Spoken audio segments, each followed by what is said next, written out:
সালটা 2015। এক ঝলমলে মে মাসে মুক্তি পেয়েছিল নির্ভেজাল অথচ মন ছুঁয়ে যাওয়া গল্পের সিনেমা পিকু।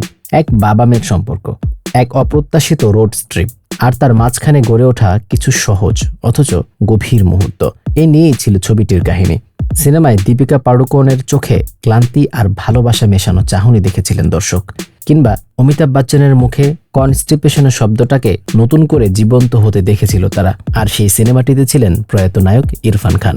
তার প্রতিটি সংলাপ ছিল যেন এক বাস্তবতা। তিনজন অভিনেতার মিলবন্ধনে গড়ে উঠেছিল এক আবেগ ঘন ছবি, যা এক দশক পরেও মানুষ ভোলে নাই। সেই পিকু আবারও ফিরে এসেছে।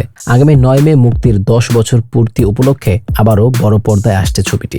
সম্প্রতি দীপিকা পাড়ুকোন তার ইনস্টাগ্রাম পোস্টে শেয়ার করেছেন ছবিটির বিশেষ কিছু মুহূর্ত এবং একটি ভিডিওতে অমিতাভ বচ্চন স্মৃতিচারণ করেছেন পিকু ও ভাস্করদার সেই রোড ট্রিপের কথা।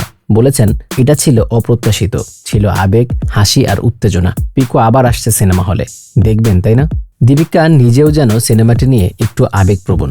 পোস্টের ক্যাপশনে লিখেছেন, এটি এমন একটি ছবি যা সবসময় আমার অন্তরের খুব কাছাকাছি থাকবে। ইরফান, আমরা আপনাকে অনেক মিস করি, প্রায় আপনার কথা ভাবি। পিকু শুধু একটি সিনেমা নয়, অনেকের কাছে এটা একটা অনুভব। এখানে নেই কোনো অতিরঞ্জিত নাটকীয়তা, আছে শুধু এক অসাধারণ মেয়ের জীবন, তার দায়িত্ব, ভালোবাসা আর তার ক্লান্তি। বাবা মেয়ে জটিল অথচ গভীর সম্পর্কে এত সরলভাবে পর্দায় তোলা বাংলা বা হিন্দি খুব কম ছবি পেয়েছে।